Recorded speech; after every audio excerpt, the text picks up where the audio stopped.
This episode is brought to you by Brenner Recycling. I created this show for a couple reasons. I had a tough time and I struggled assimilating back into civilian life.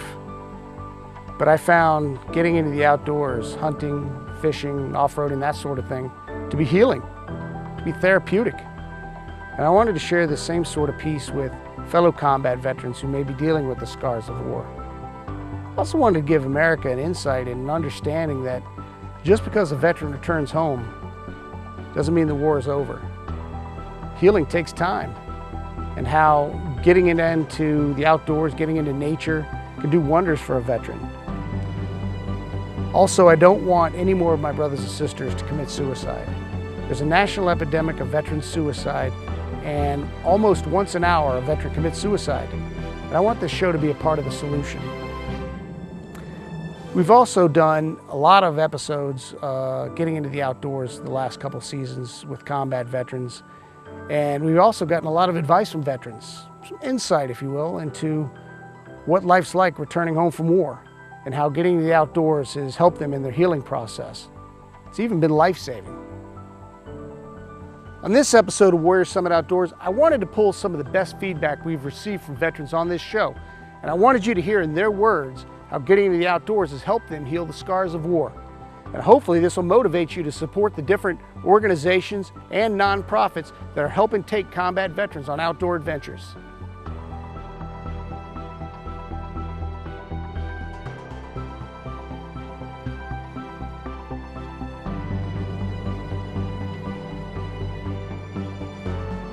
For more information on Warrior Summit Outdoors, we invite you to visit our website, www.couragehealsthesoul.com. There you'll find information about your host, ERIK OLSON, some of our upcoming episodes, and more.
I'm a 3-tour combat veteran, 2 in Iraq, 1 in Afghanistan. And when I came home, I found myself struggling to assimilate back into civilian life. I was staying away from people. I was being very apprehensive about anywhere I went. I was holing up into dark, dank hotels. I was self-medicating, drinking a lot, and basically just having a tough time. And my struggles aren't unique. In fact, Thousands of veterans that are coming home are having the hard time assimilating themselves. In fact, 22 veterans a day are committing suicide. 22. To me, that is just unconscionable. Guys are having a hard time assimilating back to civilian life. They're having a hard time finding jobs. They're having a hard time dealing with family life again. In the military, we're taught to be leaders, and especially downrange in combat, we look after our brothers to the left and right of us, and we would do anything for our brothers and sisters out there in the battlefield. And sadly, when we get home, we seem to just head off into the four winds. Well, I'm going back to my roots of leadership, and I'm going to try to be a part of the solution to this problem. You know, downrange, you find that your senses are so alive. You taste, smell, hear, see things that you never would any time else in your life. And when we come home, those senses are still alive. You still have the adrenaline going through you. In fact, many guys could be in a firefight on a Tuesday, back to their base on a Friday, and then released on block leave the following Monday. Now, that's like taking a dragster going 200 miles an hour and all of a sudden hitting a brick wall. And that's a tough thing to have to deal with.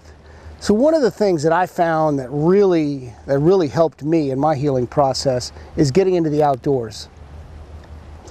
When you get into the woods and your senses are so alive, you hear sounds, you hear things that the average person never would. And I want to get other veterans into the outdoors to share the same experience and the same healing process that I'm going through. When you're in the woods, the biggest thing you've got to worry about is, did I set up my deer stand in the right location? Did I put a blind up properly to get a turkey this year? Is my scent covered so I can't get detected by the animals? But the adrenaline is still there.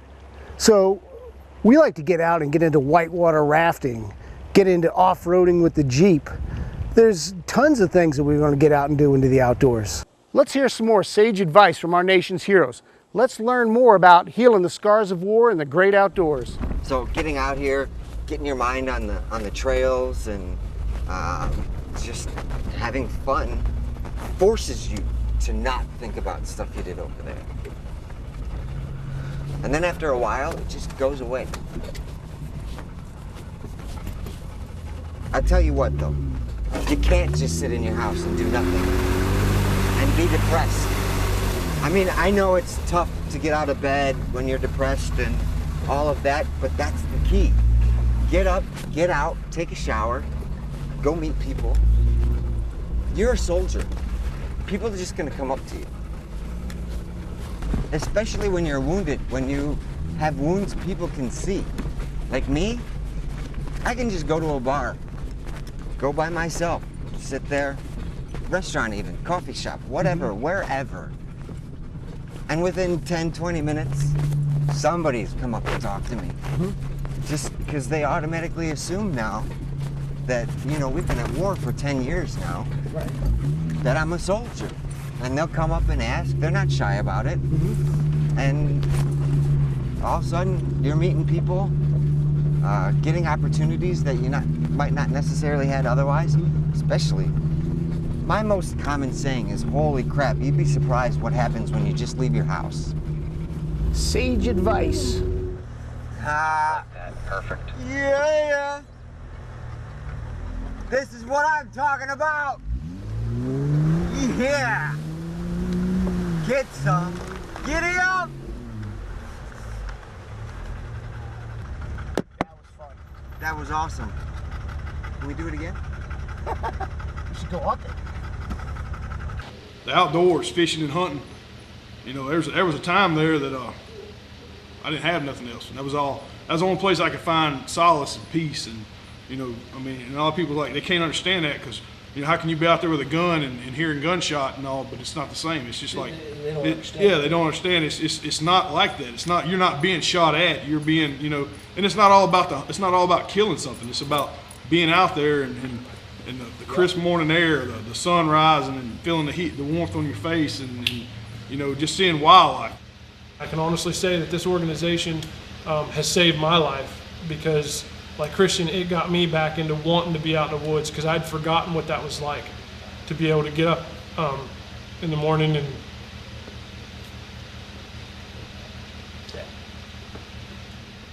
there's nothing in the world, you can't be in the woods and you can't be upset. Because like Christian had said earlier, when you get out there and you're sitting in a blind and it's dark and you're waiting on daylight to come, and you hear that squirrel in the leaves, and you hear that first turkey gobble, and you look out and you get to admire life. You get to admire things that a lot of people take for granted. This organization has, again, it has saved my life, because it's given me that drive to get back out into the outdoors.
Never underestimate the advice of those who have been there. The men and women who have been in combat are who can best tell us what helped them heal from combat. Let's listen to how therapeutic getting into the great outdoors has been for our nation's heroes. My name is Ted Shudak. I'm with the 10th Mountain Division. I was a 4th of the 31st Infantry Regiment. Operation Anaconda and Polar Harpoon in January of 2002. Yeah, you guys got it pretty good. Yeah, I got a little payback then. Yeah, you guys were the original. You guys paved the path. We also set the record for the highest firefight, 10,900 feet. So do you find fly fishing you find it tranquil? Do you find it as, what does it mean to you? Peacefulness. Takes my mind off things for however long I'm fishing. Whatever's going on in the world outside doesn't matter. As long as I'm fishing, anything can happen, it won't bother me. Absolutely. The moment I get out of the water, out of the boat, that's another story. And that's where now Project Healing Waters comes into play. You gotta find something to keep busy. If you don't, you sit around, you start feeling sorry for yourself. Next thing you know, That's exactly it. you're in a bad place. And the only way to do it is find something to do. I tell them, find something that you can immerse yourself in no matter what happens. What happens in the world around you, you're so involved in that, whatever that hobby may be, fishing, hunting, shooting, it gets you, a clear head for maybe however many hours you're gonna do it. Also takes out some of the aggression and other things, fills your time. I mean, most of these guys, they get out of the military, everything's said and done for you. You get out after 5, 6, 7 years, you don't know what to do with yourself. But one thing I learned to keep busy was my friend. He passed away a little over a year and a half ago. He was a prisoner, POW in Korea.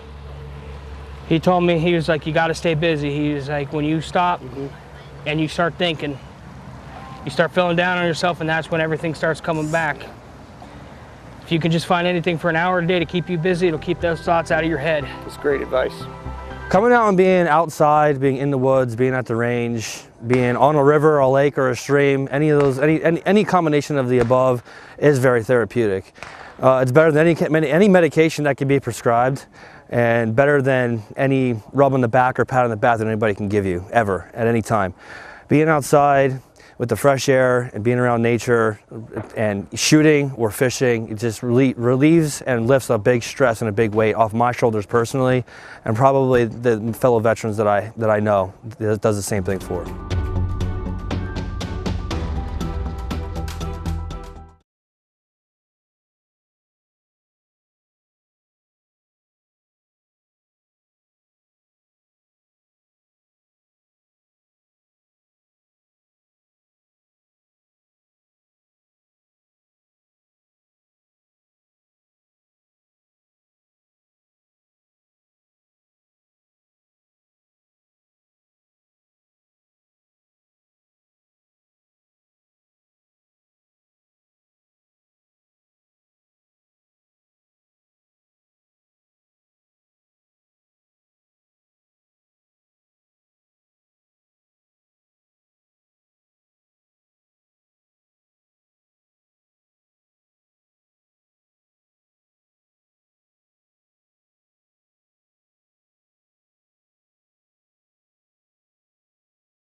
Let's hear some more sage advice from our nation's heroes.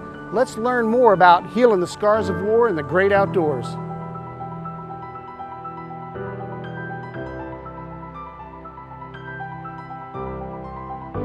Even if you're not into the outdoors, you got to find something to get you out of that bubble. If you're just sitting at home and you stay in that bubble, it's not good. You need to get out, talk to people,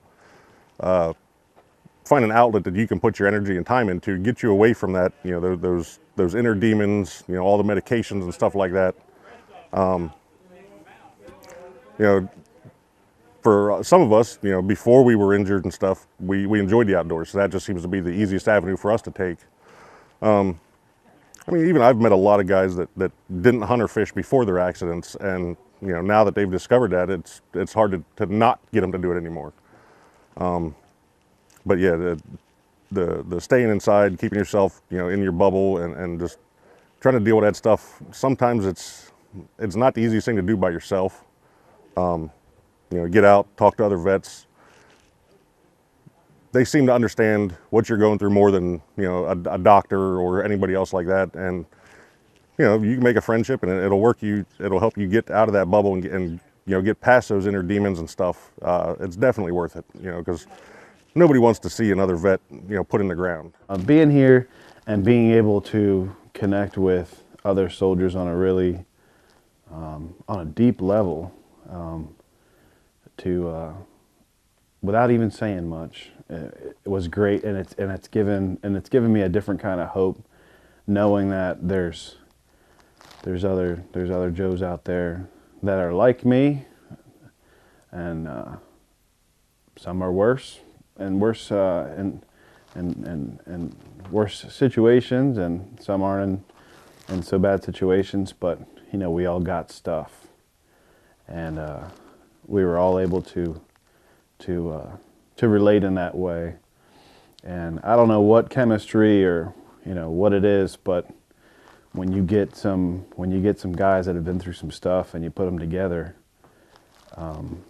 it's the best thing for them. It's the best thing that I've experienced, to be able to talk to the guys and to let down your guard, and to, oh, that happened to me too, and yeah, I can't believe I went through that, and I can't believe you went through the same thing, and you know, how'd that make you feel, you know. And it isn't like a therapy session, you know, we're just cutting up, you know, drink some coffee, chewing tobacco and shooting deer while we're doing it, and it's given me a lot of hope, you know, coming here, and I'm hoping that next year I can be on the other side of that and help another soldier feel like that.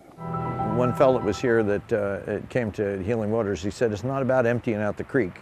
He said it's about the camaraderie that you experience with these other veterans. And you get talking about your tours of duty, and you get talking about you know, what you did, or sometimes, and then the funny stories too. That's the other thing, the rapport is, because there's common themes that, regardless of when you serve, there's common themes that you have that can bring a chuckle or, you know, laugh about it. That's stuff that, you know, stuff happens, like they say, you know. Being in touch with the environment and with the beauty of nature, reconnecting with nature, and no matter whatever it is, the therapy is that if you get caught in a downward spiral, and like I said, of negative energy, negative thoughts, and you kind of fall into despair, or at the bottom of that deadly spiral is suicide, you know. And the idea is that regardless of what it is, it's a day out here, it break that cycle, you know, that downward spiral, it goes off here. Oh, I just had a great day with fellow veterans and some good people from the community that fed us, and that was really nice of them to do that. These are all positive energy thoughts, and if you have that positive energy, that keeps you going forward. You know, we talked a lot today as we were wheeling through the mud, and as we were heading up some of those little tricky hills and going down there, which was nothing with the Jeep.